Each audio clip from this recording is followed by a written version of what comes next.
are serving as assistant moderators this evening. Thank you very much for your participation here this evening. Just a little housekeeping before we get started. Emergency exits are on the side wall and at the back of the stage for the folks on stage, or you can go out through the rear of the auditorium. If you go out through the rear of the auditorium, go to the left, even if you came in through the front door. Smoking is not permitted in any school building nor on school property. Restrooms are down the hall to the right as you exit the auditorium. Either the faculty or student restrooms are available. Please silence your cell phones unless you're expecting an important call. Introductions. I'd like to have everyone on stage introduce themselves at this time. Thank you for coming this evening, everyone. My name is Sean Talbot, and I'm the chair of your New Ipswich Select Board. Jason Somro, Selectman. Luke Moran, Financial Advisory Committee. Joe Woodworth, Financial Advisory Committee. Mitch Clark, Financial Advisory Committee. Debbie Deaton, Town Administrator. Lisa Carboni, Town Clerk, Tax Collector. All right, thank you very much. And in the rear of the auditorium, we have the supervisors of the checklist, Brenda Pellerito and Tina Hood. So thank you very much to them. I want to thank and acknowledge the help and support of the police and fire departments, the town boards, the election officials, the school officials, the custodial staff here at the high school for their efforts. Also, the technical director, Matt Ballou, and audiovisual specialist, David Franz, as well as SAU Facilities Director, Craig Reynolds. Thank you very much. And now to the business at hand. Anyone living in New Ipswich who is a registered voter wishing to vote in today's session must check in with the supervisor of the checklist at the rear of the auditorium. Once checked in, each voter will be able to wear a colored dot. I believe it's orange today. And that may be of value if we have to do stand-up votes. There are no registrations allowed today. However, you may register for the March 12th election with the town clerk up to about a week before voting day, or you can register at the polls on election day. At the town meeting in 1997, the town of New Ipswich adopted SB2, which is a standardized official ballot referendum system. Today we will be discussing and voting on items on the town warrant as directed by the SB2 system. The purpose of the warrant is to warn or place a subject matter before the voters. Senate Bill 2, by allowing us to make amendments to the warrant, enables a similar, but not exact, range of possible amendments voters enjoyed under the prior town meeting system.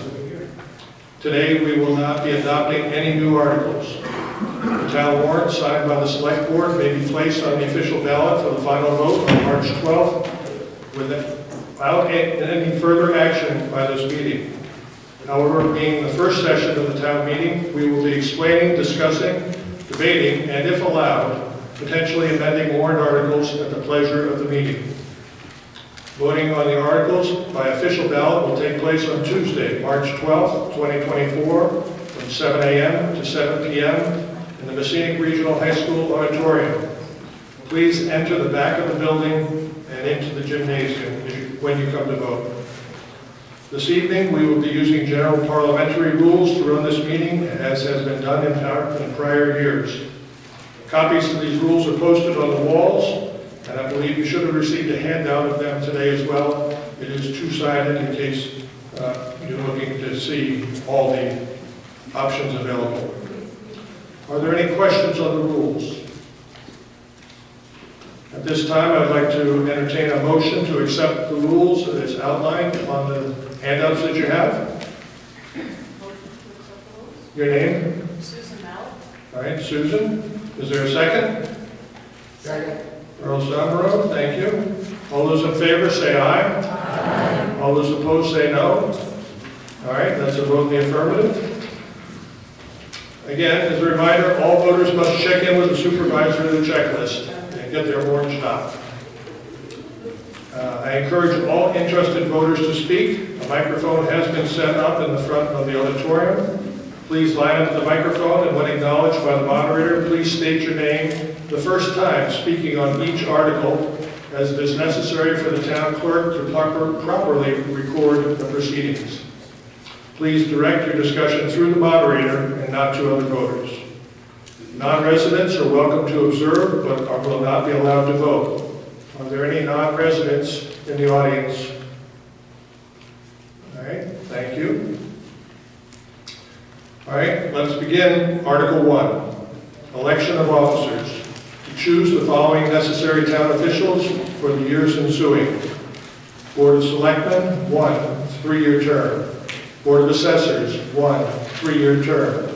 Cemetery Trustees, 2 3-year terms. Moderator, 1 2-year term. Planning Board, 2 3-year terms. 1 2-year term. 1 1-year term. Supervisor of the Checklist, 1 6-year term. Trustee of the Trust Funds, 1 3-year term. This article is not amendable. The next 3 articles are zoning articles, and there's no amendments allowed to these articles. I'll read through them, and if you would like to discuss them, and there's someone here from the Planning or Zoning Boards, we can do that, but there will be no amendments allowed to these articles. All the planning and zoning articles are settled at the public hearings that they hold for that purpose. Article 2, zoning accessory dwelling units. Are you in favor of the adoption of amendment number 1 as proposed by the planning board for the town of New Ipswich zoning ordinance as follows? Amend Article 13, Section N, accessory dwelling units in order to provide expanded housing by allowing a second accessory dwelling unit by special exception on lots of 2 or more acres as long as one of the units is an attached dwelling unit, and to clarify owner residence requirements and to remove language that is inconsistent with New Hampshire RSA 674:72. Recommended by the planning board, 6-0.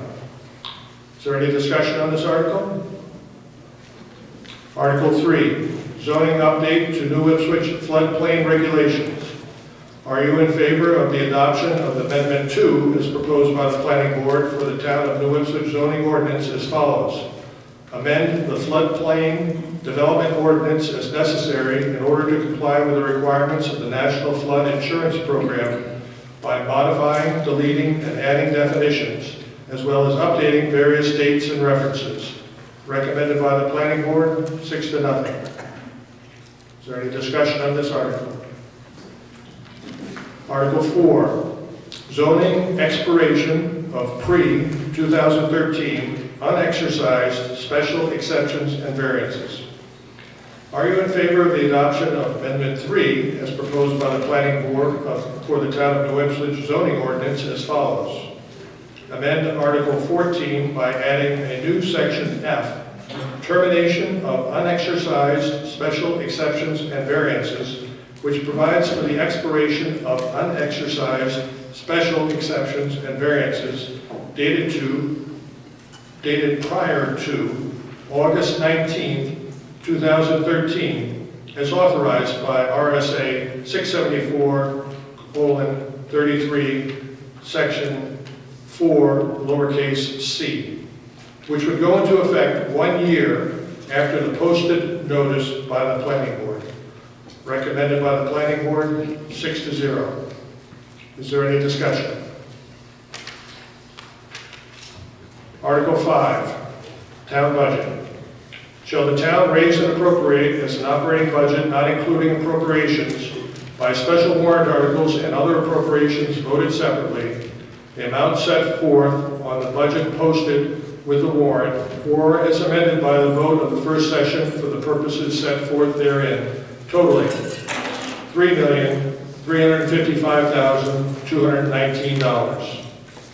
Should this article be defeated, the default budget shall be $3,330,606, which is the same as last year with certain adjustments required by previous action of the town or by law. Or The governing body may hold one special meeting in accordance with RSA 40:13, Roman numeral 10 and 16, to take up the issue of a revised operating budget only. Majority vote required, recommended by the selectmen 3-0, and the chair now recognizes Chairperson Sean Talbot. Thank you, Bob.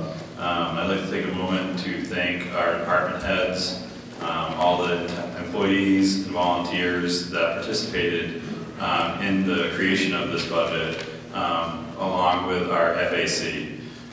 We've kind of changed things up a bit on how we conduct the budget construction, where we've allowed and asked for a lot of involvement from our financial advisory committee with the department heads. They do probably about 90% of the work with the department heads, and come back and report to us, and if we have any questions, then they'll again go back to those department heads and see if they can't get it straightened out. The department heads are given, they do come in to speak to the select board if they feel they need to make any additional justifications. But what I will say is that this budget this year represents an increase of $102,858 over last year's approved budget, which is roughly a 3% increase. One of our quote-unquote finalist drafts that we had come to, we sat at around 10 or 12%, and we had asked the department heads and the FAC to see what they could do to shave it down. And that was after we had made adjustments at the select board level, but we felt that it was far too high and too much of an ask for our community in these tough times. So they did a great job in whittling it down to brass tacks, and we believe this truly represents our operating budget for 2024. In 2023, the BOS authorized the use of $253,786 to offset taxes, and we'll do the same in 2024 with any monies exceeding our 10% fund balance retention policy that we had set. So we're not sure exactly where that number is at yet, but that's our commitment to you in appreciation for your approval and passage of the budget year after year, that you will get your money back. That, just so that you know, that roughly $250,000 use of fund balance funds represented about a 50 cent per thousand reduction in your tax bill this year.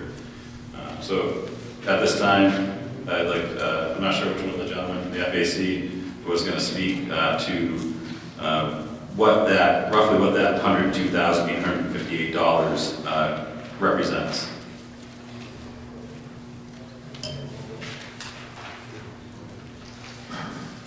Good evening, I'm Joe Woodworth. So the majority of that increase is related to contracts, legal, insurance, landfill expenses. That was about $40,000 of the increase. We had some wage, benefit, Medicare, FICA increases as well. And we had an increase of about $25,000 for equipment and facility maintenance. But those three areas made up the majority of our increases. We did see nominal increases across about half the departments, as well as we saw quite a few decreases across the other departments. So that's what made up that difference. Mitch, you want to talk about some of the improvements that we did this year?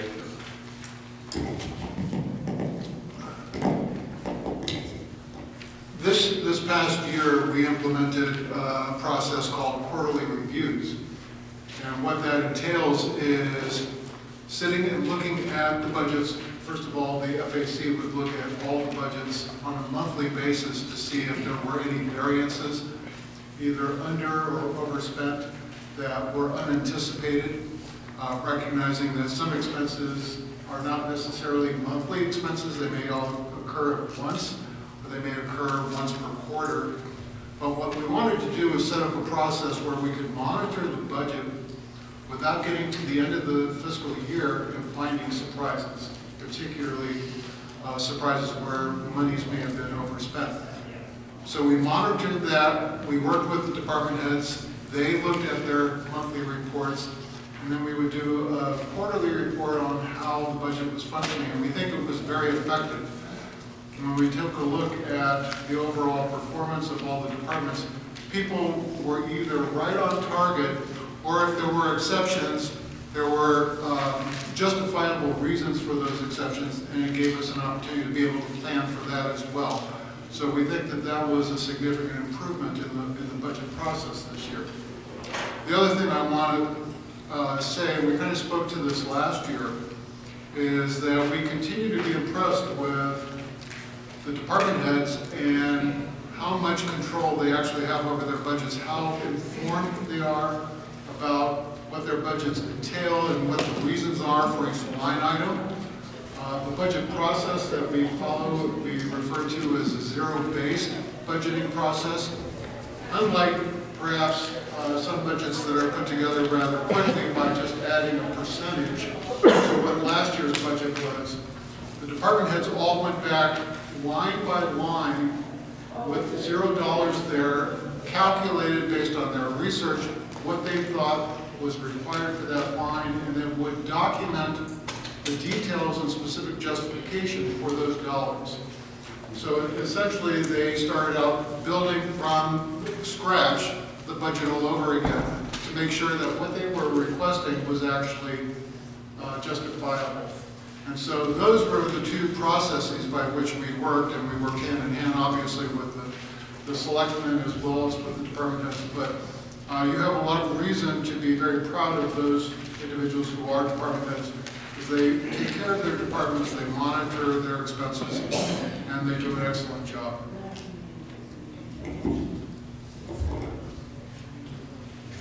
And Bob, I might just add one more point that Jason had made.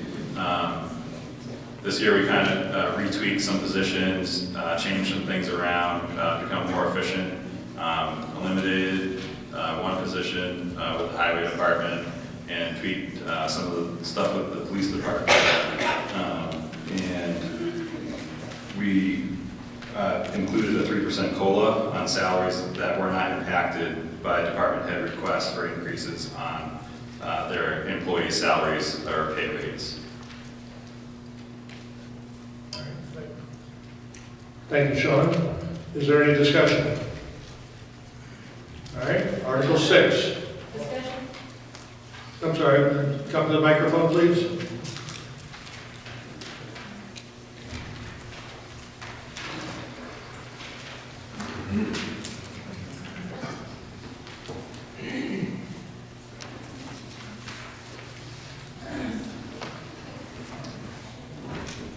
Good evening.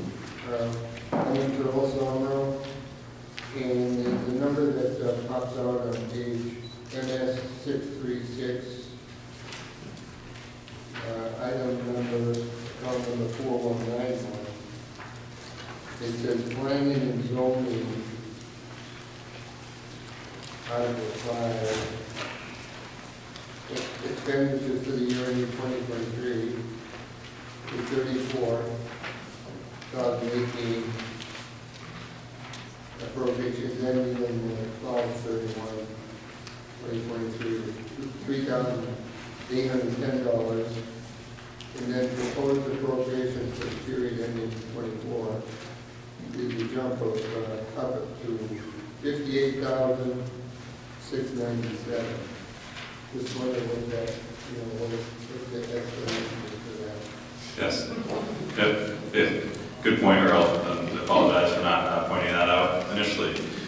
Each year we've tweaked where some of the lines are in the different budgets, and this year we put the legal expenses that we're budgeting for underneath zoning and planning, because you'll see the same jump for zoning as well.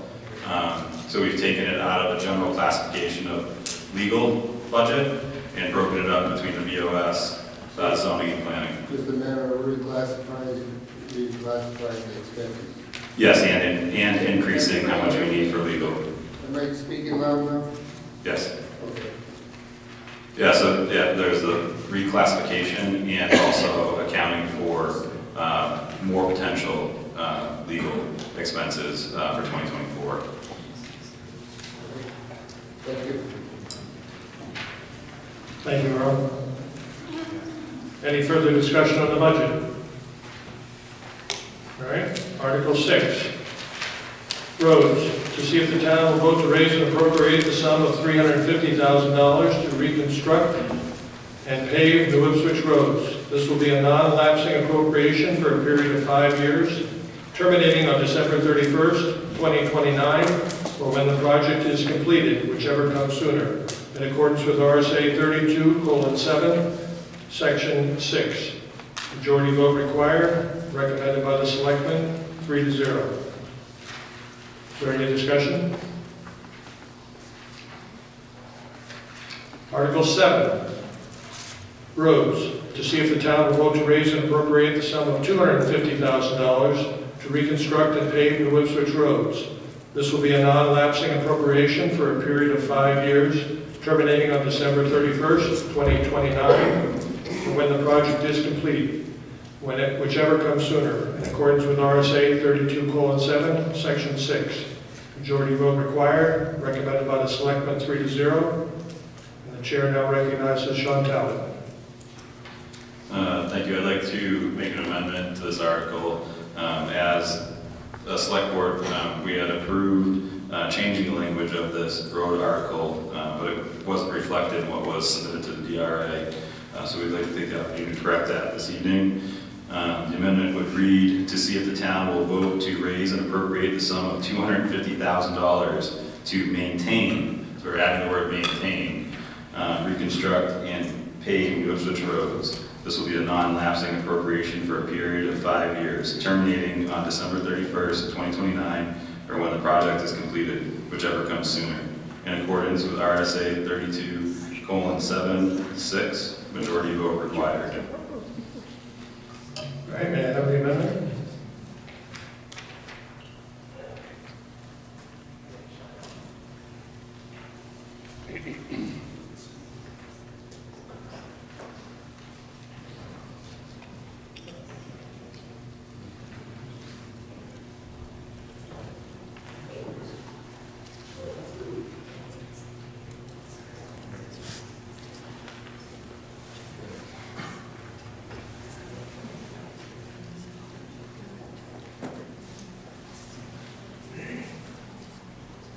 All right, is there any discussion on this article?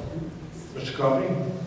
On behalf of myself and my neighbors, is Wilson Hill Road in this article? You knew that was coming. Yeah. Yes. We've only asked for it for like 4 years. Wilson Hill is It's in the second article. either article Okay. in the schedule for 2024. Look forward to seeing you. Yep. Any further discussion on this amendment? All those in favor of the amendment say aye. Aye. All those opposed say no. All right, that's a vote in the affirmative. Any further discussion on the amended article? All right, we'll move to Article 8. Fund capital reserve expendables and expendable trusts. To see if the town will vote to raise and appropriate the sum of $366,000 to be contributed to the previously established capital reserve and expendable trust funds as follows. Highway Department Expendable Capital Reserve Fund, $95,000. Building Maintenance Expendable Trust, $50,000. Fire Department Capital Reserve Fund, $95,000.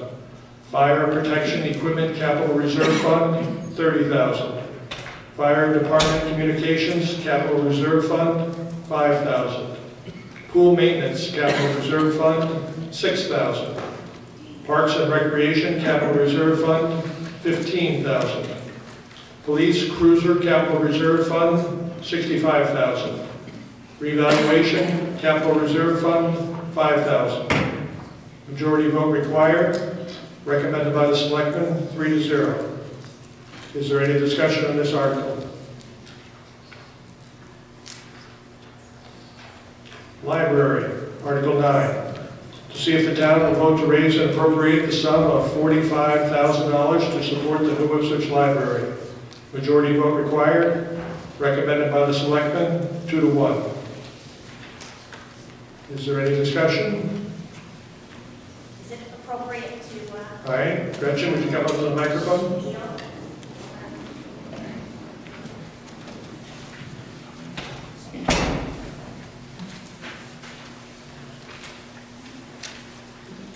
Hi, everyone. You can turn it all around if you want to face everybody. Good evening, everyone. My name is Gretchen Gray. I am the trustee treasurer for the New Ipswich Library. And before I begin, I just want to let everyone know that the trustees are in deep debt to Earl Somerow for all of the amazing years of work that he provided.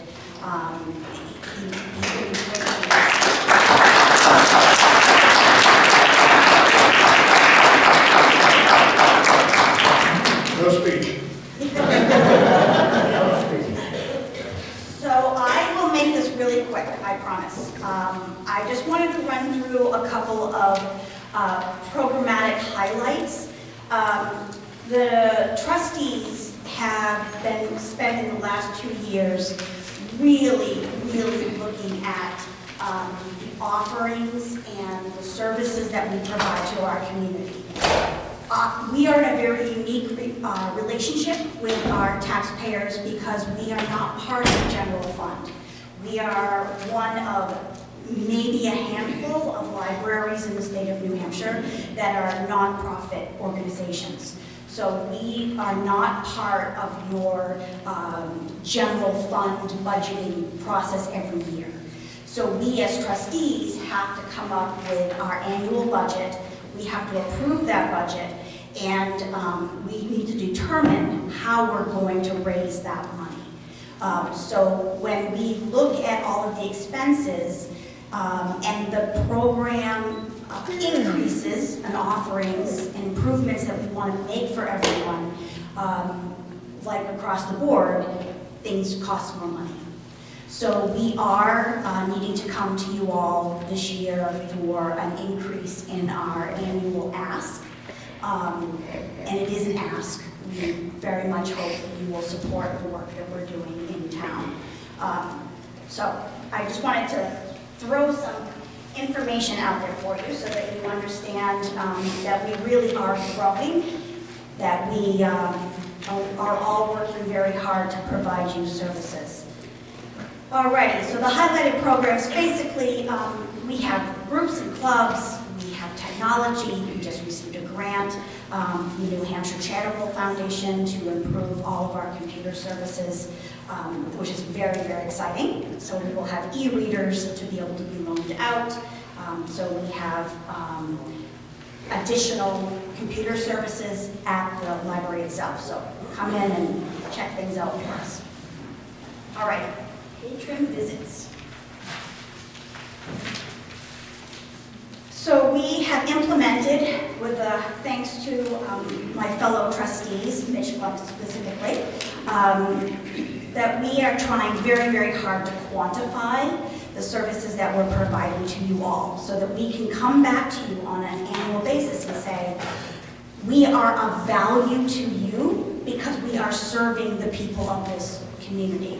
And so we are very much tracking on a number of levels the programs that we're offering, the reading times, the gathering times, the crafting, the social time for the community members. And it's very interesting to see that the most popular events are really about that social time. It's the kids coming to see Santa. It is the crafters, the ladies that like to get together in the back room and do some knitting and all that jazz. So we're not just loaning out books. We are a meeting place. We are where people can gather and spend some time together and just chat. So, all right. Next.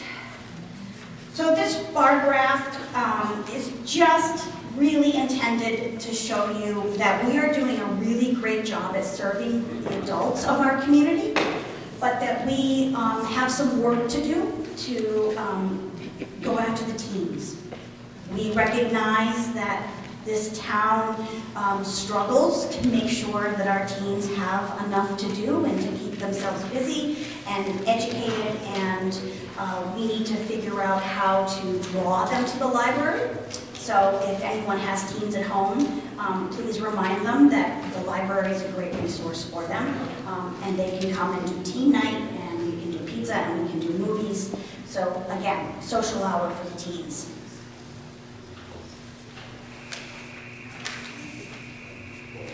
All right, so we'll get down to the nuts and bolts here.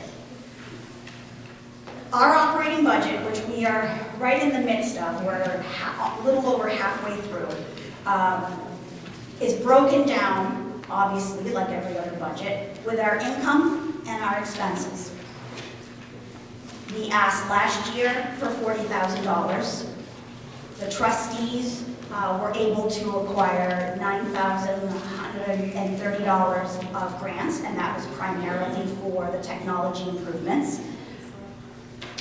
We are also tasked with fundraising and soliciting donations for $8,400, which I have to say, the cookbook, if everyone is aware, we have a cookbook fundraising through the Friends of the Library this year, and it's all of your neighborhood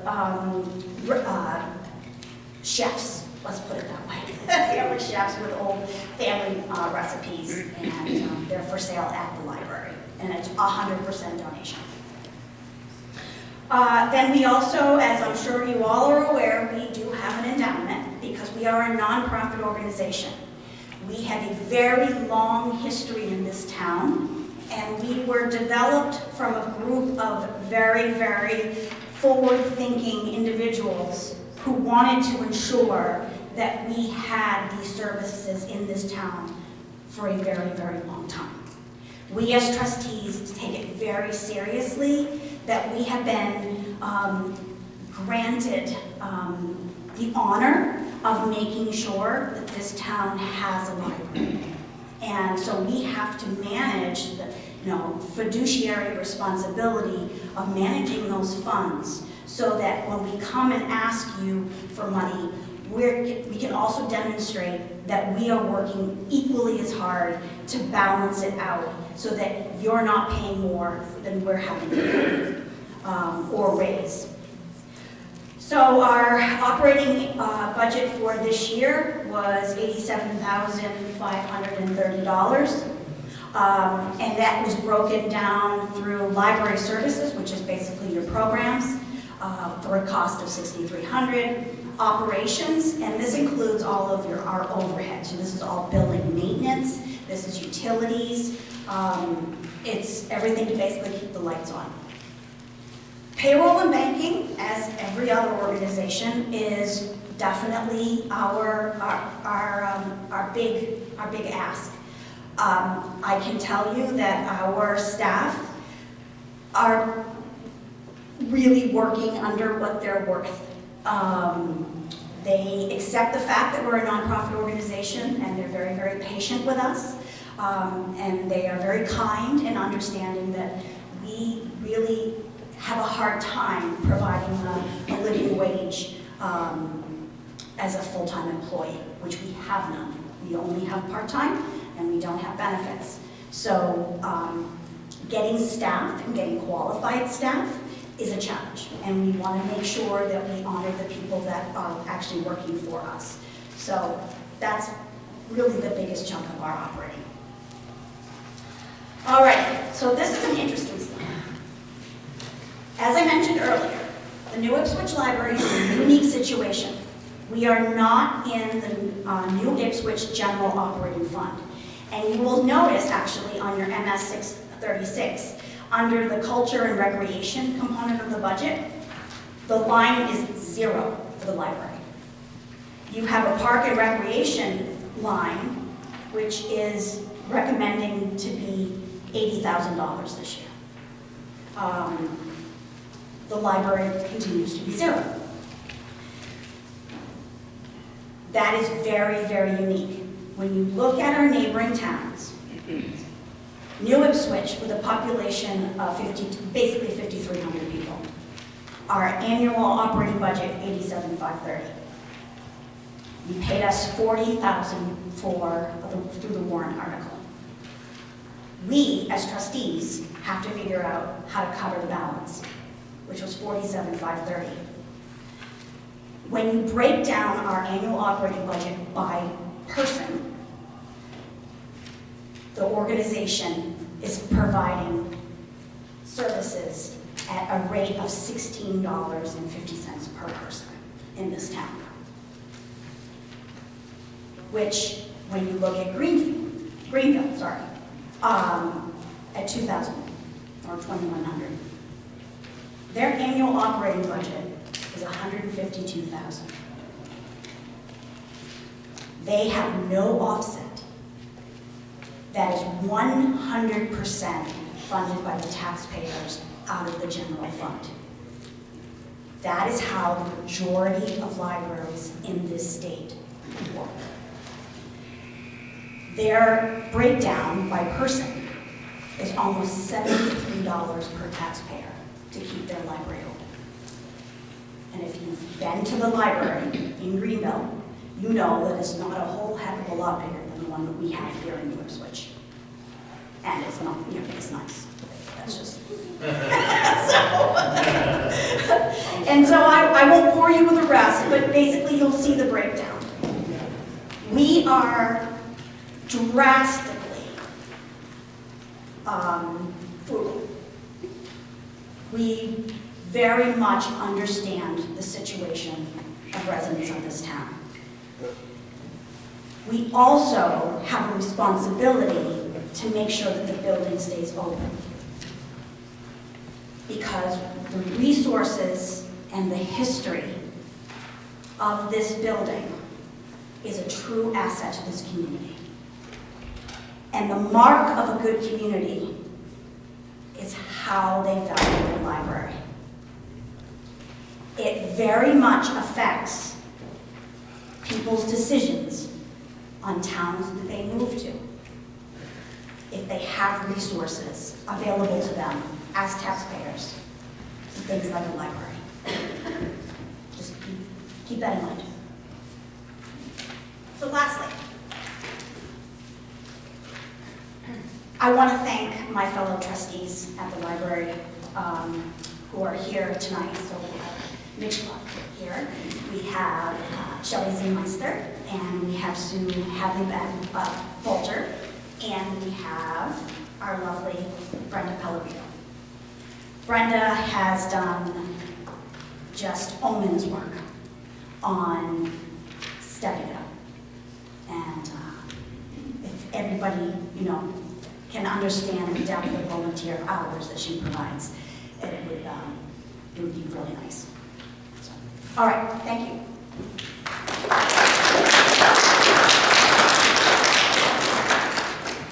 Thank you, Gretchen. Any further discussion on this article? Please come to the microphone.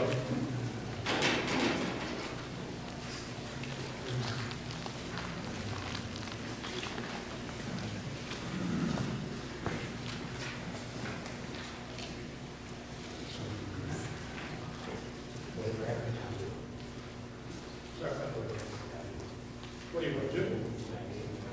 What did you say? Roger, so I had a question. The New Ipswich Library, how many hours are you open, or what are your hours versus, say, Greenville?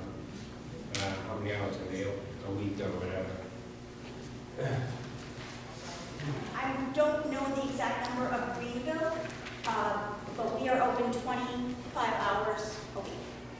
And it depends on which day, if it's the morning hours or the afternoon hours. Sorry, Gretchen, you said 25 hours a week? That's right. Thank you. Any further discussion on this article? Article 10, ambulance service. To see if the town will vote to raise and appropriate the sum of $121,200 for the contracted licensed ambulance service and emergency services and support. Majority vote required. Recommended by the selectmen, 3-0. Is there any discussion on this article? Article 11, household hazardous waste. Shall the town raise and appropriate the sum of $6,000 to participate in the City of Keens Household Hazardous Waste Program? Majority vote required. Recommended by the selectmen, or not recommended, 1 vote to 2. Is there any discussion on this article? Did the selectmen want to say anything? Yeah, as one who opposed the article, the basis for opposing it was almost nobody uses it in town. The few that did made the cost per person, in my mind, not justifiable. And if I may, as one who was in favor of it, believing that I believe it was 50 or so residents that did participate in it last year, that what they brought to that recycling program saved our natural resources considerable damage. And I would like to encourage everyone from the community to take advantage of this program if it's approved again this year. Because we don't want to continue to find more and more toxic debris on the sides of the road when we do our annual spring cleanup. Thank you. If I may. The Keene Hazardous Waste Program is available for anybody at pretty much any time, as I understand it. If you have hazardous waste, absolutely, it should be disposed of properly. Thank you for your public service announcement. Is there any further discussion on this article? Article 12. I'm sorry. Yes, Ed, please come to the microphone. Ed Rogers. Please come to the microphone so everyone can hear you. Sure. How do residents take advantage of the hazardous waste program? How do if they have hazardous waste? What do they do to participate in this program?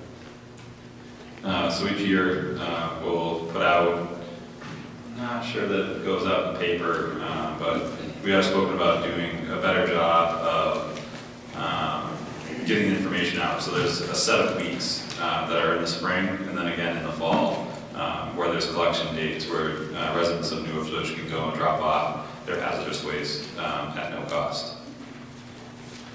So you just go to the center, it's Northern Keene, I don't know what that route number is. I'm not sure exactly where it is, but we'll make sure that if this passes, we'll get that right out and make it big and bold right on the town website. Yeah, it's the highway just before the DMV over in Keene. You go north on that, it's on the left-hand side. You just tell them where you're from, and they'll direct you based on the hazardous waste you have to where you go on the property, and they take your stuff from you. If I may, in the past of,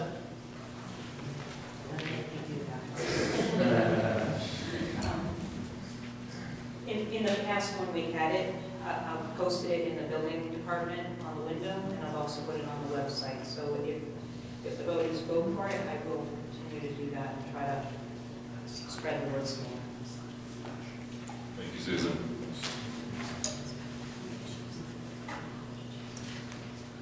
Any further discussion on this article? Yes.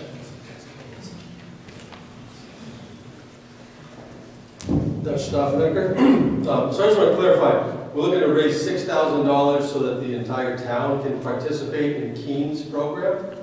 That's correct. But if we don't pay that money, then none of us can, or are you saying that we can regardless? Or? You still can, but each resident would have to pay an individual fee. Okay. Yeah, based on whatever it is. Thank you. Good.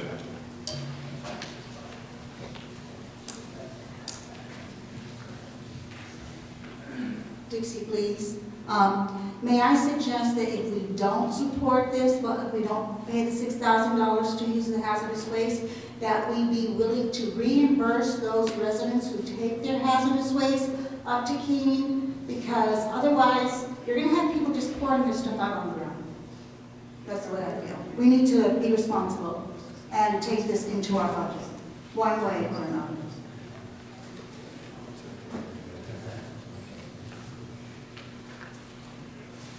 Thank you, Dixie.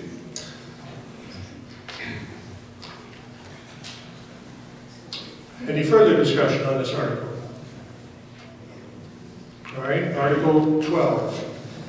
And Article 12 and 13 should be considered as a pair of articles that work together. Or not. Closure of the Green Center revolving account.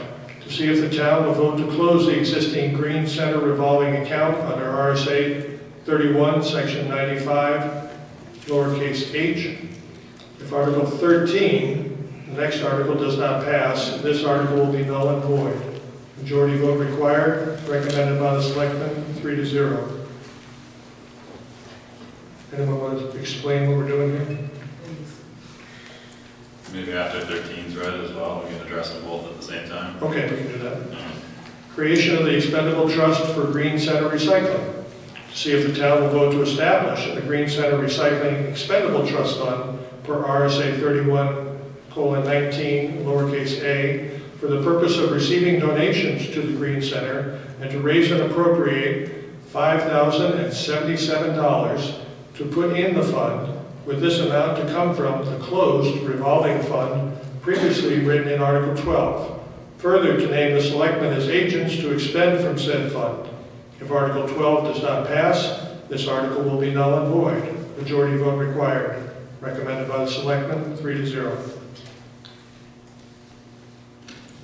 If you would, Jason, would you care to speak on this?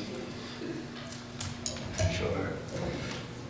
This was brought to our attention by a resident that the Green Center revolving account had some technical issues regarding the RSA that was referring to. We asked for free legal counsel from NHMA, and they recommended that we establish a recycling expendable trust fund. So, in essence, the hope is this is just bookkeeping cleanup.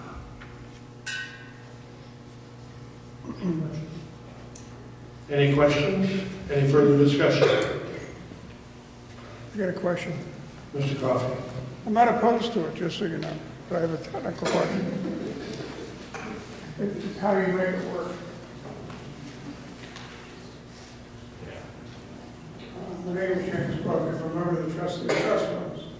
And I'm not opposed to this, but we can't commingle private donations and tax money. So I wonder if you look at that.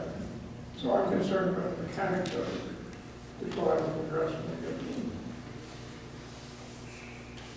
Because we have to separate money raised by taxes and money from donations, and how we invest it has different rules. So that was why it was set up as a revolving account to begin with. Is that true? Because of a technicality on your end. Well, I believe the rec department has is it a revolving account or expendable? So they're able to, yeah, so, I don't know. The revolving account in the hands of the treasurer, not the trustees. So you're moving it from the treasurer to the trustees of trust funds. But the trustees of trust funds have to keep separate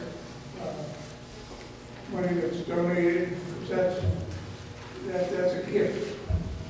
And there's different rules on how we can invest it versus how we invest taxpayer money. Taxpayer money goes elsewhere. And I'm not sure the mechanics of this, because this is the first time I've seen it.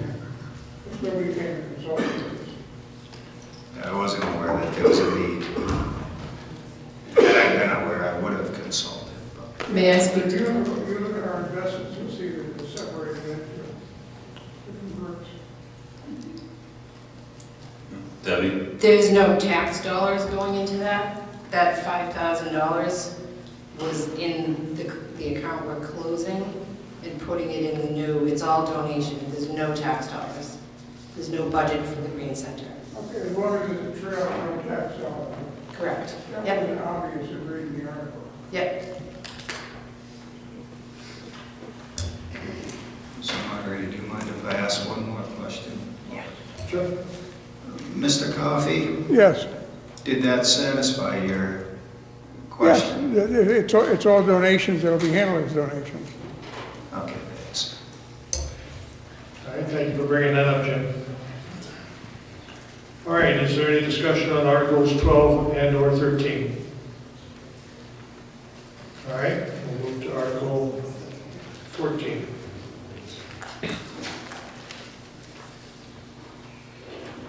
Creation of the 275th Anniversary Celebration Expendable Trust Fund. To see if the town will vote to establish an expendable trust fund hereinafter, referred to as the 275th Celebration Expendable Trust Fund, for the purpose of planning, organizing, and conducting events and activities in commemoration of the town's 275th anniversary in 2025, and to raise and appropriate the sum of $5,000 to be placed in said fund.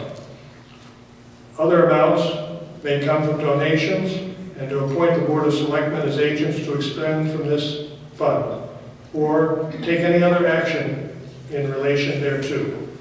Majority vote required, recommended by the Selectmen, 3-0. Mr. Coffey. Same question as before. How about that? Yeah, we were just discussing that as this one was coming up, that this one actually does directly have that commingling. I'm not sure of the mechanics of it. But that's something you need to work out with the trustees. Yes, we'll look forward to working that out with you all. And I would suggest we do it before we actually vote in March, so we know where we're headed.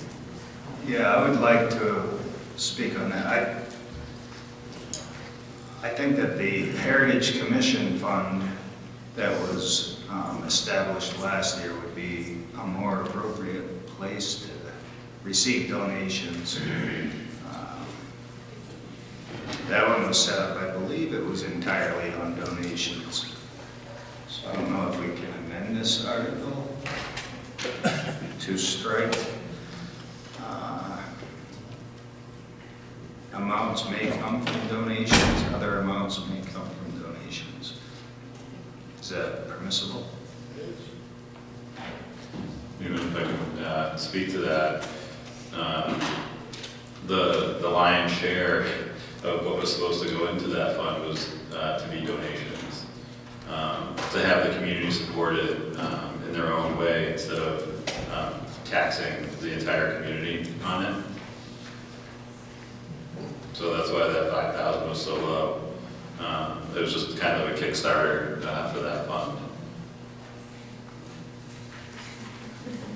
So if I had a choice, I'd like to zero it out of the tax contribution and still leave it established and to be raised through donations. So I believe the community will support that endeavor coming into 2025. I don't have strong opinions either way.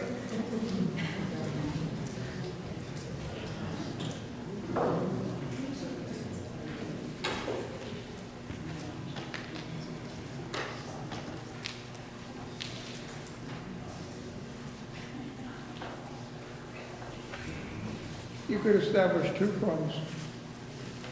Not now.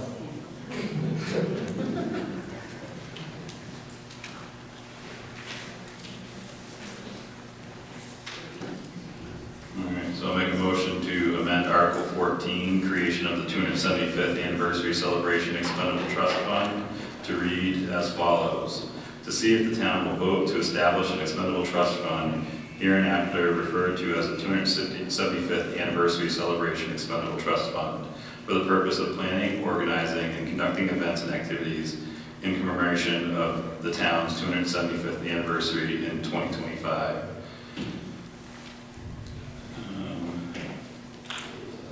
This fund will be funded through donations and to appoint the Board of Selectmen as agents to expend from this fund or take any other action in relation thereto.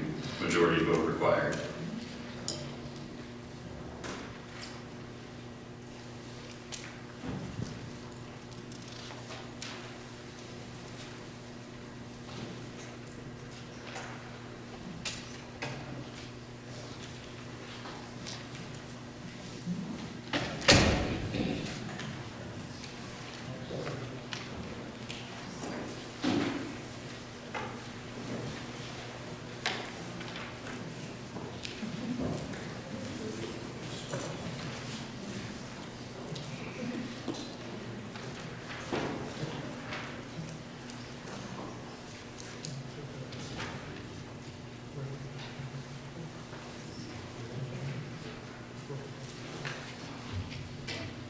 Is there any further discussion on the amendment? All those in favor of the amendment, say aye. Aye. All those opposed, say no. All right, that's a vote in the affirmative. Is there any further discussion on the amended article? Could you read the amendment one more time? Certainly. It's a tongue twister, though. Be careful with that last line, because that last line. To see if the town will vote to establish an expendable trust fund, hereinafter referred to as the 275th Anniversary Celebration Expendable Trust Fund, for the purpose of planning, organizing, and conducting events and activities in commemoration of the town's 275th anniversary in 2025. This fund will come from donations, and to appoint the Board of Selectmen as agents to expend from this fund or take any other action in relation thereto. Majority vote required. Thank you. Yep. Any further discussion? All right, so this article is amended. Article 15. And Article 15 also has, is dependent on another article later on, which is Article 17. Article 15, refurbish donated fire truck. To see if the town will vote to authorize the expenditure of the sum of up to $227,000 from the Fire Department Capital Reserve Fund to refurbish the donated 2007 Spartan fire engine. No funds will come from taxation if this passes. Majority vote required. Recommended by the Selectmen, 3-0. Chair now recognizes Chief Gary Somro and Ben Hatcher.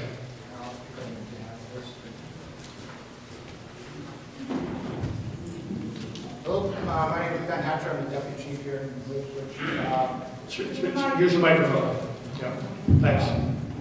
We received this donation, as conditional donation this summer, from an anonymous donor that wanted to help us with one of the biggest problems we have right now in Ipswich. It's taxes, but one of the other reasons, or one of the other big issues we have, according to NFPA, we have about 3 different trucks that are coming up that need to be replaced within really the next 5 to 10 years. We're only putting about $95,000 a year away for these trucks. And the average cost for a fire truck right now, depending on what truck you're getting and what you're trying to do with it, is from $750,000 to $1 million.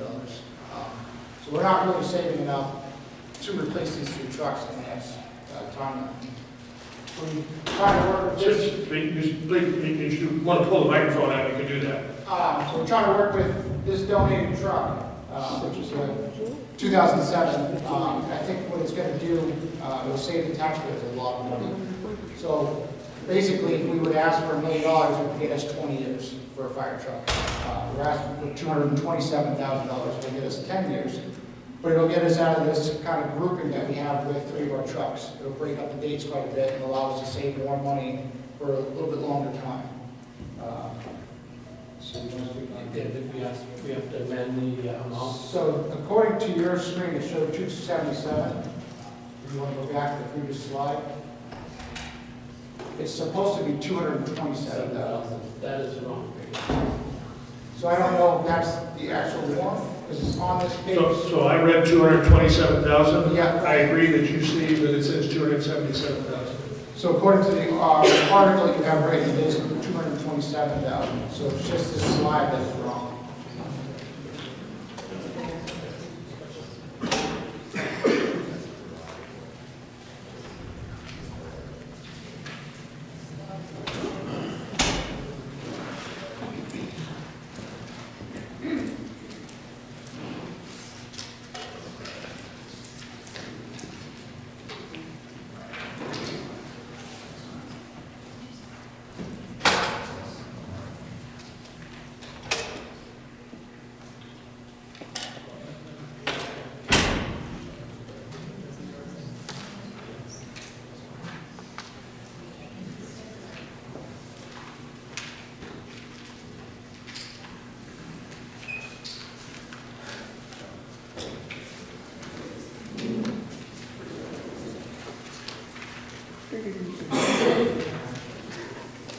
So we agree the slide is wrong. We've told everybody that it's going to be 227,000 and we're sticking to it. Correct. So one of the things I kind of wanted to go over just real quick with the 227,000 is one of the questions is where's the money going? You know, we're getting a truck donated, why is it costing us 227,000? The truck that we got donated was an engine that was using Groton gas as an engine. We're trying to replace a rescue. So a rescue does a lot of different acts at the same time, has a tremendous amount of tools on it. So part of that money that we're asking for the 227,000 is to replace some of these tools. Very outdated stuff in this truck. One of them was a Cascade that is literally rotting out from the bottom. We can't weld it any longer. We had a company come out and look at it, and they don't even want to touch it. So we're going to completely replace a Cascade, which is how we fill our bottles with seeds. So if we're on a fill on fire, we can then fill our own packs there. And one mutual aid towns use that. We go mutual aid with this truck a lot. So it's used by a lot of communities. In return for a lot of communities, we get tools that we don't have, ladder trucks, manpowers, and such like that. So a lot of that goes into, just like I said, tools. There is some damage to this truck. It wasn't just taken off their fleet for no reason. The truck sustained some passenger side damage, which was estimated right around $20,000 to $25,000 in damage to the passenger side. So we will be repairing that damage to bring it up, to make everything work right. Part of this too is we've done our due diligence before we've asked. We've had oil tests to make sure that the motor and transmission are working completely, everything's up to snuff. We had the pump tested. The pump tested came back perfect. No action needed on anything there. So really the 227,000 is just tools and getting the truck into service. The philosophy behind this and looking at a lot of smaller departments with manpower issues is to go with a combination called rescue pump versus a rescue standalone. Right now our rescue is just a rescue. It just carries stuff and hydraulic tools, does not carry water, does not carry a pump. With smaller departments and with manpower issues, a lot of departments are going to combination units of rescue pumpers that carries water along with all the rescue equipment, so it's a dual-purpose piece, eliminating that extra piece of equipment. So long-term goal was down the road is to be able to limit one large piece of equipment. Any questions? Please come to the microphone, Roger.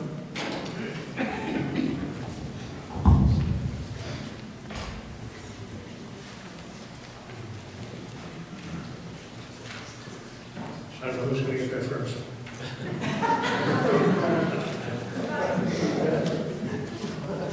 I hate to be back here again. Just a comment. I'm not Good opposed name. to James Scott. Thank you. I'm not opposed to this, but I just want to make two things clear from the trustee's point of view, because that's where the money's coming from. You have to be replacing a truck that's 20 years old or older. So when it goes in the garage, the other one comes out, or however you want to do it. And the other is that before we can spend money on it, the town has to have a clear title. Yeah, and they did. And so we're all set on that. That's all I wanted to know. They have. Okay, thank you. Thank you, Jim. I just again. it might be a technicality, and I don't know, I mean, I just wanted to point it out in case it comes up later, but it says no funds will come from taxation. Well, the capital reserve money has come from taxation. So is that going to be an issue or not? I think it should be additional funds. Yeah, that's one issue. So there's no additional funds being raised from taxation in the 2024 budget to pay for this. It's all coming from previously set aside money in the capital reserve fund.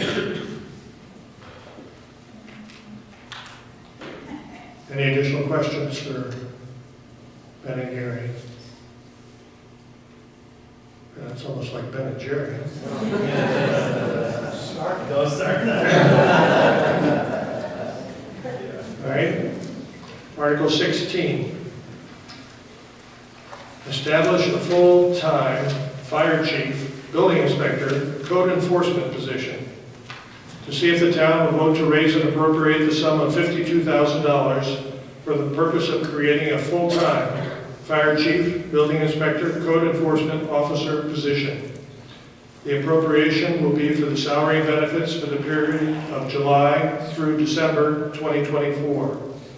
This special article is a special warrant article per RSA 32:3, section 6, lowercase d, and RSA 32:7, section 5. Majority vote required, recommended by the selectmen by a vote of 2 to 1. Chair recognizes Gary Sumner. Chief Gary Sumner.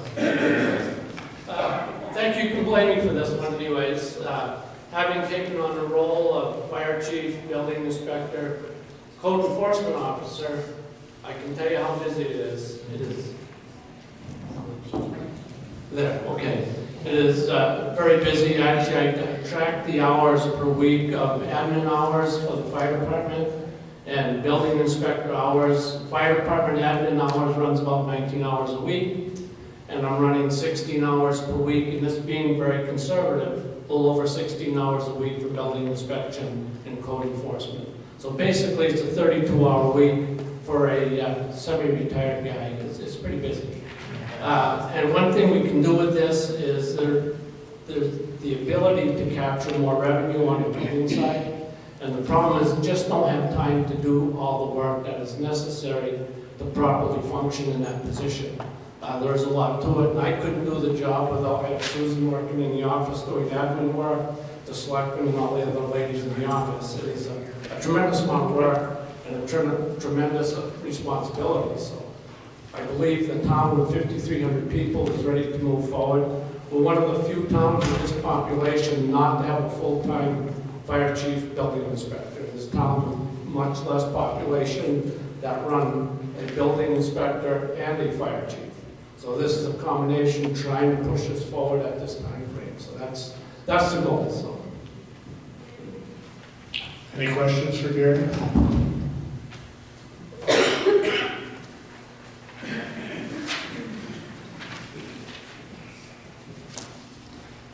Ed Rogers, I noticed this is for funding the position through December 25. If this article passes and we fill the position, how will they get paid after December of 24? I guess the same way everybody else is getting paid right now. It'll be a part of the 2025 budget. That position will be fully funded. But that, okay. And so I'm sorry, when is the fiscal year? When does the fiscal year run for the town? Until December 31st. That's an annual. And then if the new budget isn't approved until March, how does that position get paid in the interim, the 3 months in between? Like Mr. Romerl had just said, the same as it is now. It's funded through the tax bills that go out in December. The way that the state breaks up the tax bills. So it depends on if we go to default or not, but it'll all be assumed in the 2025 budget. Okay, yeah. Thank you. Any additional questions? I just wanted to clarify a little for Ed. The stipends will cover, that's already in the budget and the default budget will cover part of that. That extra money is going to cover the full-time, if this gets approved, the full-time position wouldn't start until July. So that extra money is to cover July through December on top of the stipends that were already, so it's kind of a combined thing. Is that what you were asking? Okay. Yep. Sure, Ben. Quite that question. So I just kind of wanted to bring up one thing from the fire department. All of us members are begging for this to happen. Right now, Jerry is doing it volunteer, and after he leaves, we're not quite sure what we're going to do if this doesn't pass, because he is doing so much volunteer time. You can't ask anybody else to do that. Nobody else will do it. Nobody else has the time to do that. So it'll pick up a lot of other things that aren't necessarily being done in Canada because there isn't anybody to do it. So we're begging for this. We need the help, and this is a way that we can get it. You know. So, thank you.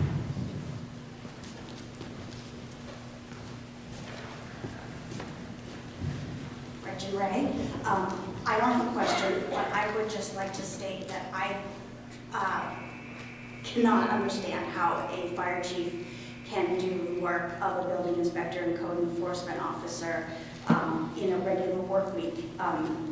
That's just amazing to me. That's a lot of work that we're asking for an individual to perform for us, and it's a huge service. The safety of all of our residents come into play in this, so I very much support this position. Thank you, Gretchen. Any further questions or comments? All right. Article 17. You didn't raise your hand, Dutch. I tried. Give me a second, Bob. You're too quick. You want to get this meeting going. I just want to be clear on it. So it says $52,000 for the purpose of creating the position, and then for salary and benefits for the period of July through December. So then next year, does that $52,000 become $104,000 because it's a full year, or I just want to understand it? Yeah, the total cost with the salary and benefits would be around $104,000. Okay, thank you. Going once. If I could, would be the same for this year because it's funded through all the stipends and things. So the increase to next year, there wouldn't be an increase essentially out of the 2025 budget. I'm sorry, did he say there wouldn't be an increase? Correct. Because we are funding it through all the stuff. Well, a nominal increase, whatever the stipend structure didn't pick up, and if we're not able to change our fee structure for the building department aspect. We're looking at potentially getting more revenues through the building department in order to offset the costs. So I apologize, not no, but as little as possible. I seem to recall there was more than $10,000 increase, maybe $30,000 more than the stipends. I don't remember the number offhand. However it was, I think the point that the chief made is, and as well as Ben, it's up to the town to decide. Have we reached a point with this?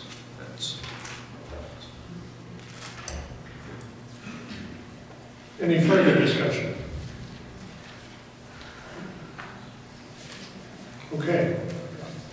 Article 17. This relates back to the fire truck.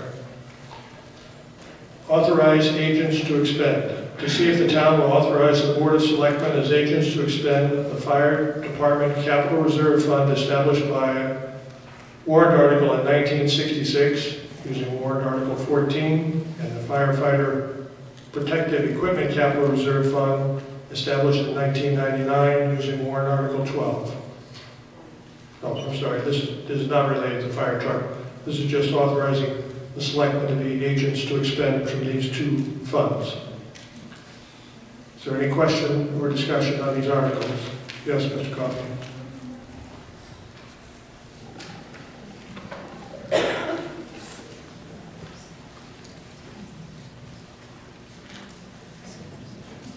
this article, you know, you just look at it. This article would have taken away the discussion that we just had about the fire truck, which I think was healthy and good. I personally think that the town meeting, which is, this is part of, that the voters should have a say when we make a major purchase of something that we now know could cost $1 million in the future. So I think we should vote this article down.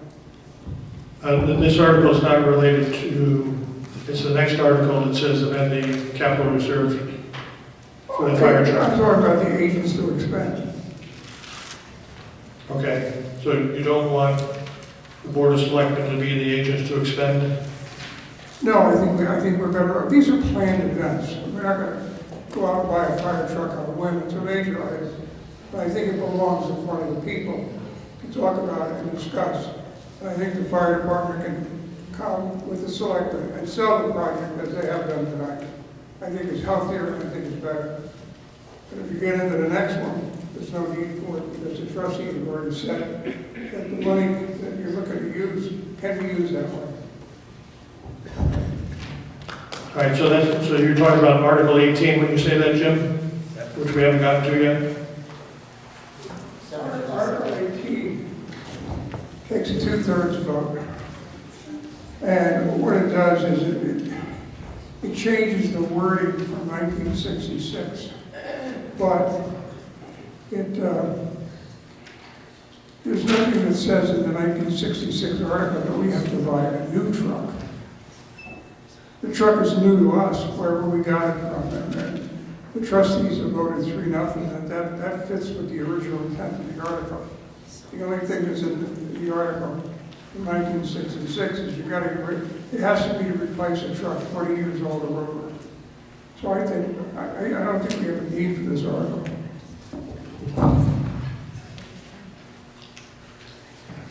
All right, so we're on Article 17. Any further discussion on Article 17?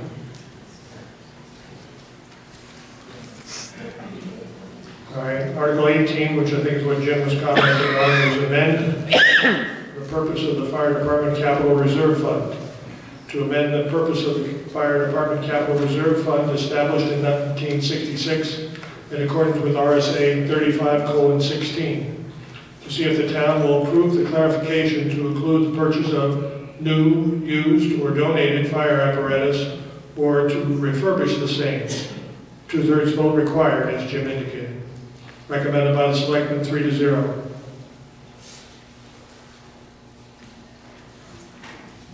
I think there's a technical problem here. Okay. Well, you can speak again on this because you haven't spoken on this article yet. Okay.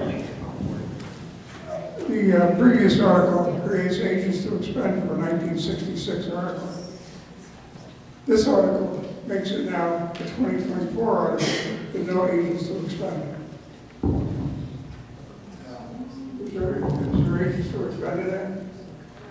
Well, aren't they in 17? That disappears. We've just created a new trust. It says established in 1966, Jim. You're just changing the purpose. You're amending it, you're changing it. Yes. I think you may have a problem, I don't know. So just to help clarify, these are two different expendable trusts. One, the 17, Article 17 is for equipment.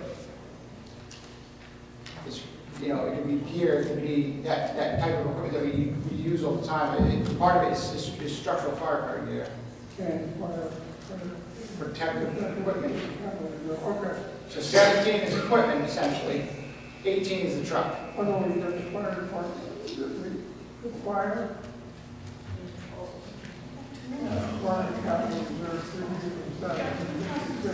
and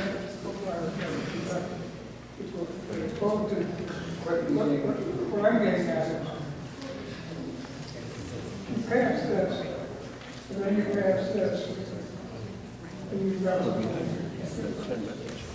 who are the agents? Well, What do you think the wording is? I couldn't agree with you more. Yeah, this is like lawyer stuff, but I mean, as far as I'm concerned, you can leave it there, whatever falls out, falls out. But I think there's a definite problem, because Article 18, You could use microphone, Jim, so everyone can hear. Article 18 replaces the 1966 article. It becomes the new version. It takes what was in it and adds to it. So, may I? Sure. Thanks. So if you're amending or clarifying the purpose, I'll wait till he's done.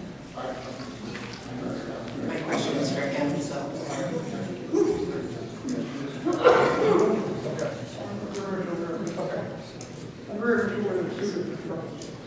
Yeah. My question to you is, if you're clarifying the purpose or amending the purpose, that negates everything else. It still has the same name. It's still the Fire Department Capital Reserve Fund. So why would that alter, if you're just changing the purpose, why would that alter the agents to expend? I'm not saying it absolutely would, but I suggest that maybe it would.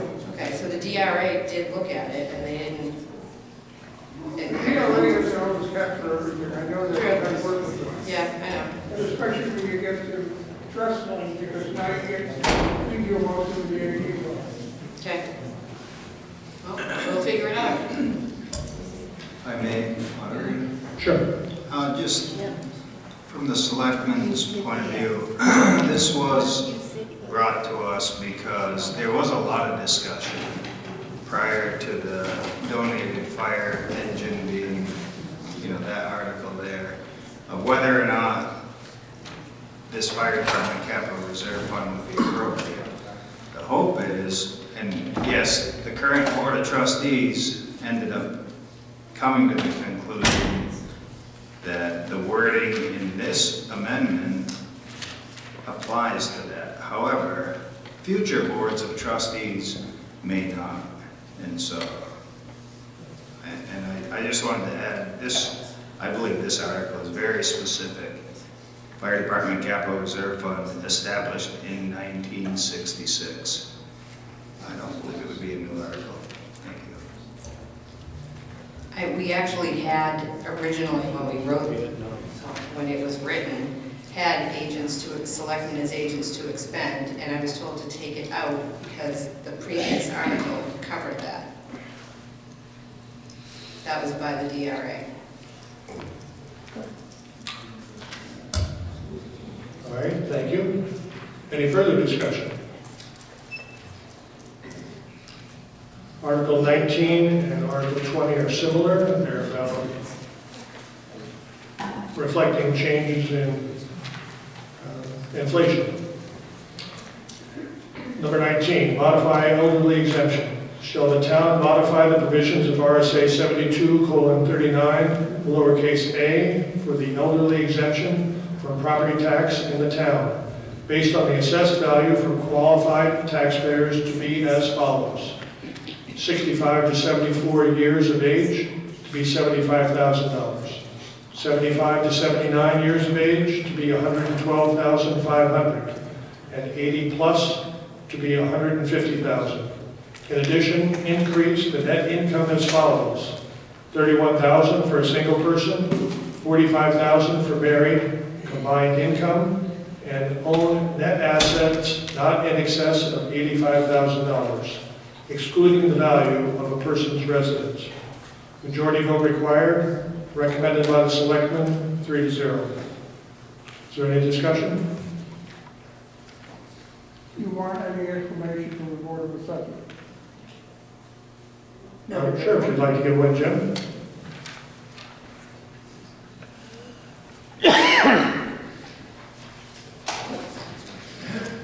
This article, when you read it quickly, it's kind of a controversy. The next, and if it's okay with you, I'd like to also include Article 20, because it's identical, but it's for a different class of people. Correct. Okay. Presently, our assessments are running at 60% of market value on an average. with a spread from the 60 or 15% plus, either way. What's going to happen this fall is the 18 to 19 people who are low-income elderly, unless we do this, are going to get a blast because the assessments are going to go way up. Your tax rate will go down, but your tax bill will go up if you pass everything. So I mean, this is to protect them from inflation, and we also put something in there that we don't want somebody to fall out of it because they got another $10 in Social Security. So it's not a huge crowd of people. I think as of tonight it's 19, right, Jennifer? It's 19, and we have about, what, 4 or 5 on the disabled? Yes. Yeah, okay. So it's a small number. We do want to protect them, and it's kind of a complicated looking article. And the way it works for the disabled can be under 65. When they get 65, they go over to the elderly. And then continue on. Provided, and this is checked every 5 years. We check to make sure that people still qualify. So if anybody has any questions, we have to answer. Thank you, Jim. Okay. Any further discussion on Article 19? Article 20, modify disabled exemption. Shall the town modify the provisions of RSA 72:37, lowercase b, for the disability exemption for property tax in the town based on the assessed value for qualified taxpayers to increase the exemption to $75,000. To qualify, a person must have been a New Hampshire resident for at least 5 years, own the real estate individually or jointly, or if the real estate is owned by such a person's spouse, they must have been married for at least 5 years. In addition, the taxpayer must have a net income of not more than $31,000 for a single person, $45,000 for married, being the combined income, and own assets not in excess of $85,000, excluding the value of a person's residence. Majority vote required, recommended by the selectmen, 3-0. Is there any discussion on this article?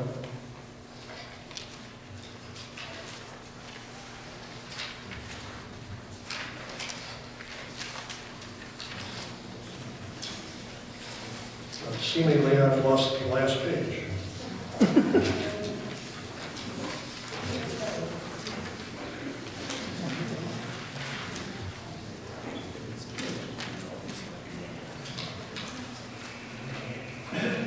So this is Article 21. Petition article. Are you in favor of requiring all town employees to contribute no less than 25% of the cost of health insurance, dental insurance, vision insurance, and life insurance premiums that they are eligible and elect to receive, and to direct the selectmen to authorize contributions of 25% beginning July 1st, 2024? Would the petitioner like to say anything before we start? Thank you. Tina Hood? Yes, Tina, would you come forward? I can speak loud enough, I'm sure everybody can hear me. All right. Is that 25% per item, or is that 25% combined?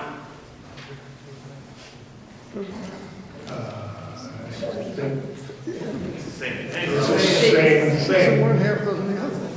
No, not necessarily. Currently, the employees pay 15% of the health insurance and dental insurance. And this would change it to 25% Okay. of the premiums per employee. And what are they paying for life insurance and, Vision, 0. yes. Employees don't pay anything for, employees pay 100% vision. There's no employer contribution to vision, and it's like $4 a month for life insurance per employee, so the town pays that. Okay. So there's no employee portion of the life insurance, and there's no employer portion of the vision insurance. The health and dental, town pays 85%, employees pay 15% currently. And then one other question, is the town in any type of cooperative where they're getting a lower price for health insurance and dental and whatnot, or is the town just their own entity with a company? We get pooled insurance. A lot of towns have, there's a few different companies out there that towns can sign up with, so you get the pooled insurance, so it's a lower rate. The insurance company that we used to have went up 25% this year. The company that we currently have, that we switched to last year, only went up 8% this year. So I think we made a good choice. But yeah, it is a pooled insurance. Okay. To answer your question, sorry. And I think John was ready first there. Can I speak to Ed first? Oh, you can let him go first and use your 5 minutes. Thank you. You can take it out of the frame if you want, Ed. What's that? You can lift the microphone up or raise it up, however you want to do it. Okay. How many employees do we have that qualify for benefits right now?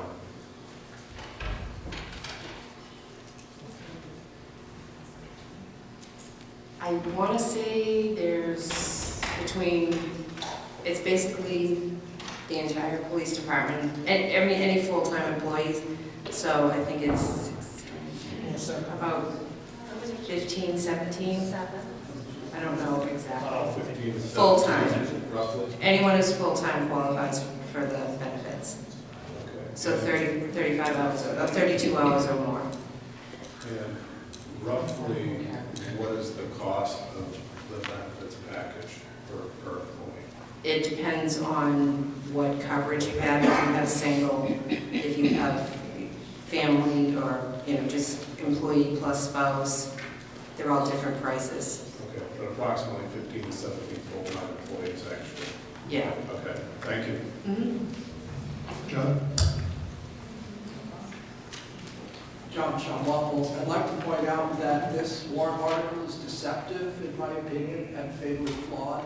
In one line, it says contribute no less than 25%, and in the last line, it instructs the selectmen or directs them to authorize contributions of 25%, which means that if this warrant was passed, it could possibly go above 25%, according to this. To make a couple of other points, I think a lot of folks know we have difficulty hiring and retaining town employees, as you have seen. I think that, for example, if a town employee was to pay 10% now and go to 25%, that represents 150% or a 1.5 times increase in their contribution. And that's not a positive towards recruitment or retention. Furthermore, we elect the selectmen to make some decisions for us, and I think we should give them some flexibility in these matters while doing what is normal, which is maintain some level of employee participation in the cost of their benefits. As a result, I'd like to offer an amendment to this warrant article.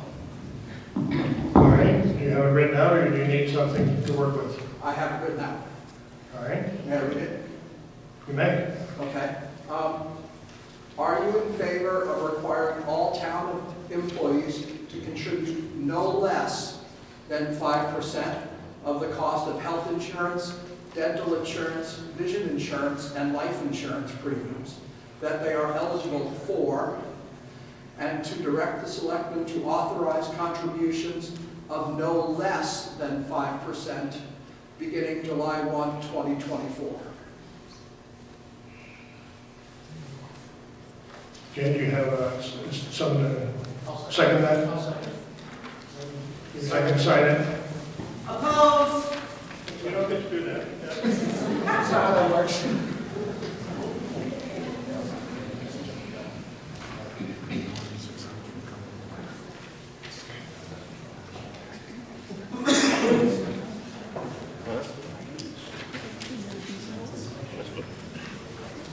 Crazy.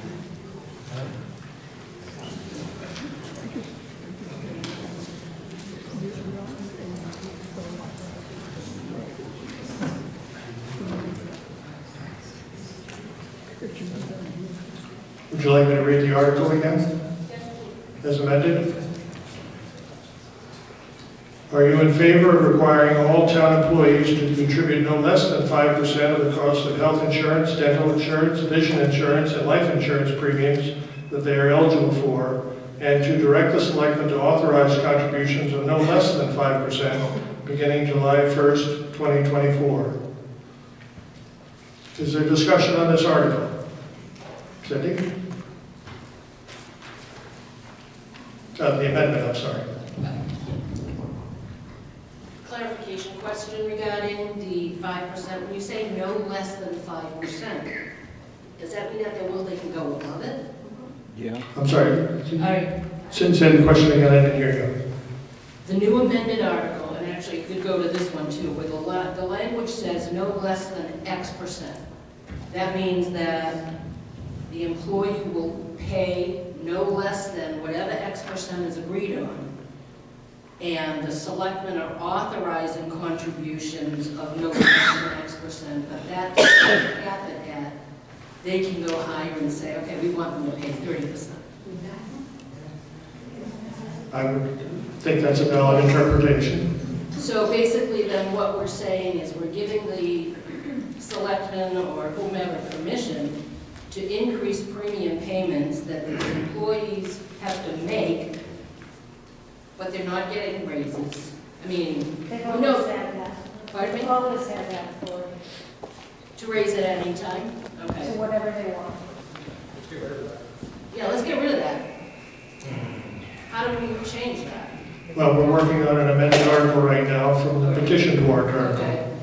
So then when we work on that amendment, this 25% goes away? If the amendment sticks, yes. Okay, yeah, because I'm opposed to, I think, raising it from 15% to 25%. Personally, I think that's appalling. Okay, but, so that's, We'll get to that. so you're in favor. I'm more in favor of 5% than 25%. All right, thank you.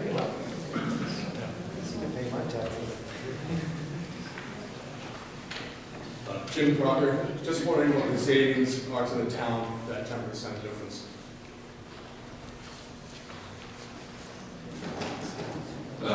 Not exactly sure, as we did not write this warrant article.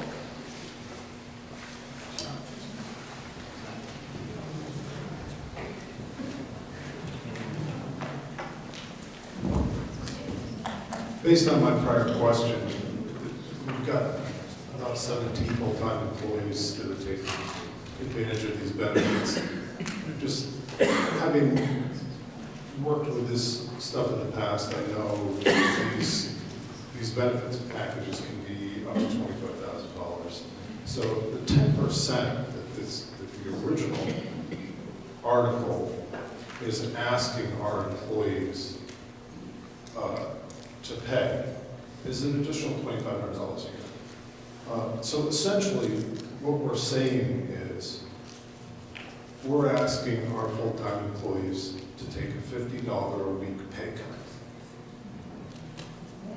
And it's going to be saving us the equivalent of about 15 cents per person per week. We're saving 15 cents per person per week. Our full-time employees are going to be taking approximately a $50 pay cut per week. That's what it would be equivalent to. For that reason, I support John's amendment. Thank you.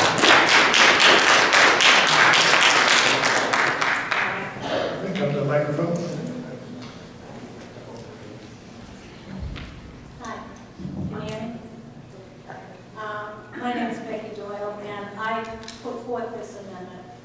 And I put it forth for a number of reasons, but some of your math is wrong, Ed, but last year, the town administrator recommended that we change health insurance plans. So we went from an average health insurance plan to a Cadillac plan. And part of the reason it's so easy to do that is because the employees are not contributing, they're contributing very little toward the plan.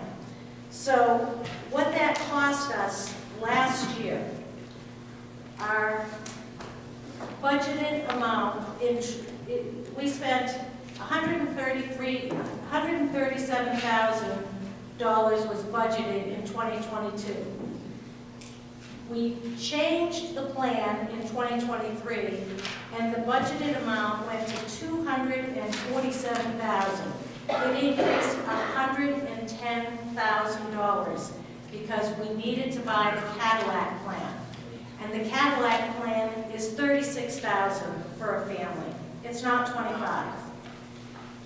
When I looked around at all the towns around, I looked at the state, they are paying $28,000 for a family plan. We are paying $36,000 because of the plan the employee, the town administrator recommended. So this year, on top of the $110,000 we raised and appropriated last year, they're asking for another $54,000. It's an 80% increase last year and a 22% increase this year. So we all pay health insurance. How much do you pay? Do you know how much you pay? Okay? So right now, at 15%, a single person will pay $39 a week. I don't think it's too much to ask to have them pay 10% more. Right now, a two-person pays $79 a week. Again, where do we draw the line? I know that a family, 107, and I don't know that we have any family plans in our plan now. I know that my insurance on a fixed income is over $700 a month for a two-person plan. You know, you come to fixed incomes, you know, where do you draw the line? We have a lot of people on fixed incomes. They are not increasing enough to support an additional $150,000, $160,000 raised in 2 years in health insurance plan. I think that they should pay their fair share, and 25% is not a lot to ask. It's very consistent with what other towns and businesses across the country pay.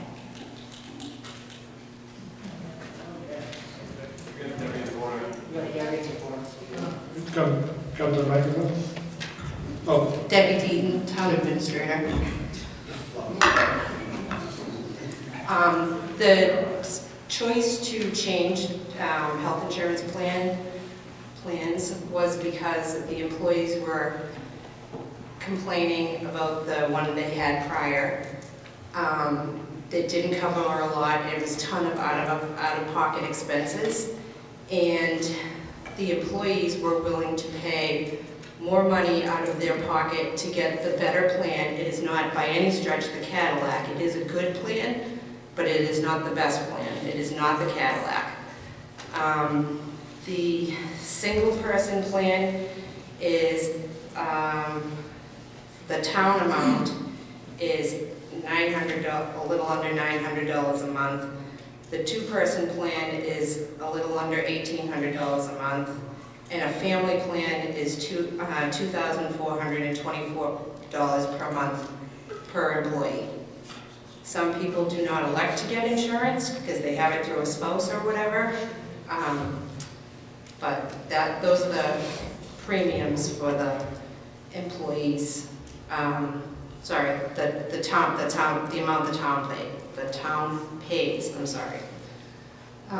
But the employees are very happy with this insurance, and we explained to them that they would be paying more out of their pocket, out of their paycheck every week, and they all wanted to do it because it would cover more of their prescriptions. Some people were paying $1,000 a month for their prescriptions, now they're only paying $200, so technically that's kind of a raise for them for their weekly, monthly gross income, because they're not having to shell out $1,000 for prescriptions. So we thought it was much,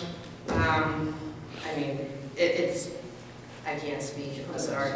But it was beneficial to the employees, and the employees didn't mind paying more money for the insurance weekly out of their paycheck, because in the long run, they were paying less out of their pockets, so they could afford to buy a hamburger. Please come to the microphone. Sarah Cohen. Peggy, for all Line your... up the microphone. Is it all the way up? There you go. There we go. Peggy, from all due respect, your math is wrong. The state of New Hampshire employees, the reason their rates are so low is their pool of employees is so large. We have 15 to 20 employees. That's called a small group. That is much higher risk for the insurer, so the costs are much higher.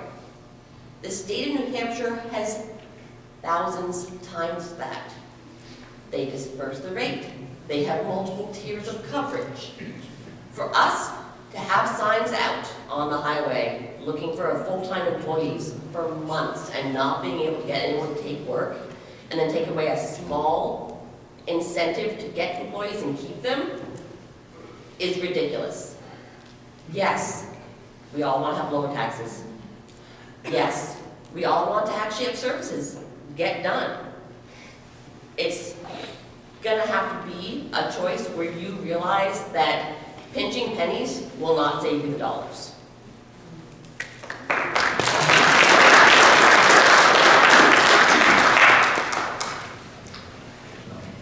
Yeah, does anybody else want to speak on this that hasn't spoken already? All right, go ahead, Cindy. I'd just like to add, when you're looking at budgets and everything, we're not to pick on the future fire chief, inspector, or whatever, that $52,000 line includes benefits. It includes his health insurance. So for a year, let's say it was $104,000. For that, those positions, and what, and the cost of the health insurance, that is probably a good 20% of it at least. We are having trouble hiring folks for the town. I'd rather pay more in taxes to have our firemen, our policemen, our town's members be here, working, willing to have a job, not to lose them 2 towns over because they get a better health insurance. The bottom line to me as a resident is, it's $100,000 for that position. It's whether it's 75,000 salary and 25,000 benefits, doesn't matter, it's 100,000. So that's just my perspective. I think they're worth every dime.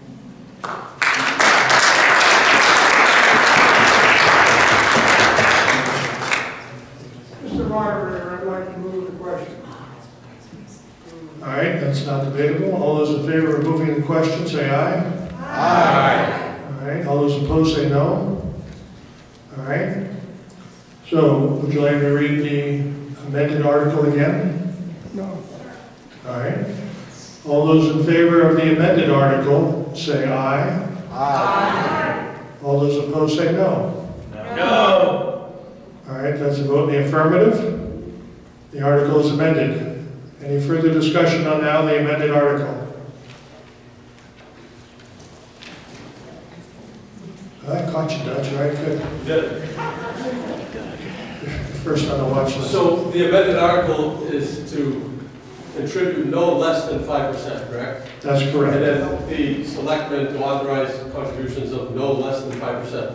That's correct. So we're putting it on the board of selectmen now to decide this, so they could keep it at the current 15%, correct? They can. They might.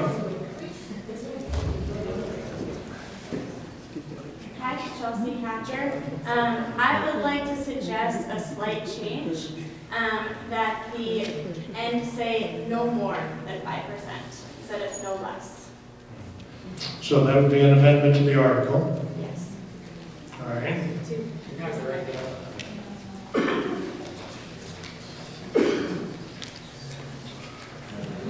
Is that his amendment?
All right, the amendment that Chelsea has offered is, are you in favor of requiring all town employees to contribute no more than 5%, Chelsea? No more than 5%. Of the cost of health insurance, dental insurance, vision insurance, and life insurance premiums that they are eligible and elect to receive, and to direct the selectmen to authorize contributions of no more than 5% beginning July 1st, 2024. Point of order. I believe that changes the intent of the article. And that would not be valid No. change. I'm sorry, it doesn't. It deals with the percentage that you're going to pay for health insurance. Changes the intent. Not less than versus no more than. That changes the intent. The intent is to throttle health insurance costs. Debatable. John? Call a question on the amendment. All right. All those in favor of moving to vote on the amendment, say aye. Aye. All those opposed, say no. No. All right, that's a vote in the affirmative. All those in favor of the amended article, say aye. Aye. All those opposed, say no. No. All right. I'd like to propose an article then. Hang on, we're still voting. All those in favor, please stand.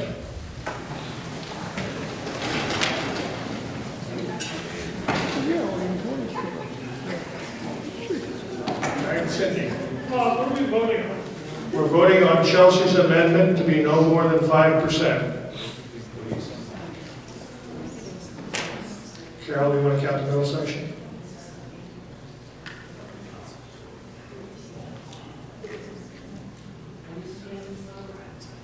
Where are they going to get the money from? There's no appropriation. 15. 15, all right. 11. All right. Please be seated. All those who are opposed, please stand.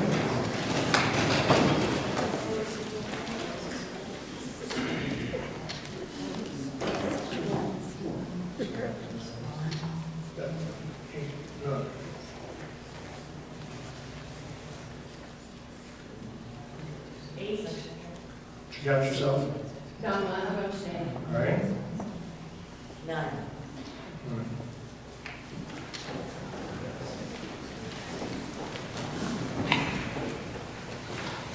All right, there are 31 yeses and 26 noes. Tina? I would like to propose an amendment then. If this passes, then the council gets to choose what the insurance is that they get. Not the town administrator, not anybody else. Since they're going to only have to pay 5%, then the council has to choose the coverage that they get and how much is spent. So I'm sorry, that would be out of line with the article. Can I say something? That doesn't make sense. Well, if I could, moderator. Sean? Yeah. Tina, we do ultimately make the decision and approve what plans are offered to the employees. That was going to be my comment. The town administrator did not make the decision. The town administrator got different plans, presented it to the employees and the selectmen, and they made that decision. I did not make the decision. Jason? Yeah, my only comment on the amendment is this is going to possibly affect select boards for decades. We experienced that last year when we attempted to address employee issues. There was an amendment passed in 2014 that pretty much says you're not allowed to address employee issues. When something like this passes, and the First Amendment gave the selectmen the ability to adjust as occasion warrants. The second one is locking the selectmen into place. And so that's why I stood up in opposition.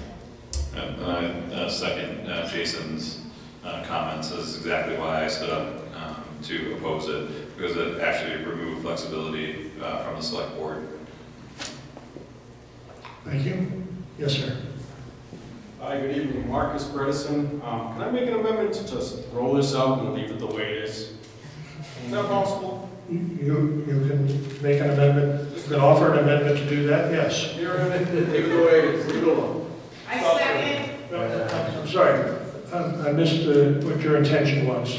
So leave it alone. The way it is. Leave the petition warrant article alone? No, that's right, no. Leave it where it is to right now, at this moment in time. So you'd like to 15%, even 15. You can offer an amendment like that? Why don't we just remove the article? Yeah, just remove the article. Literally remove the article. Yeah, just delete So my amendment would be to remove the article.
Hey, we have an amendment to this article. Petition warrant article has been amended to say, are you in favor of requiring all town employees to contribute no less than 15% of the cost of health insurance, dental insurance, vision insurance, and life insurance premiums if they are eligible and elect to receive, and to direct the selectmen to authorize contributions of 15% beginning July 1st, 2024. Is there discussion on this article? All right. All those in favor of the amendment say aye. Aye. All those opposed say no. No. All right, that's passed. Any further discussion on the amended article? The chair will entertain a motion to adjourn. I make a motion to adjourn. All those in favor of adjourning say aye. All those opposed say no. To vote the affirmative, and I thank you very much for your attendance.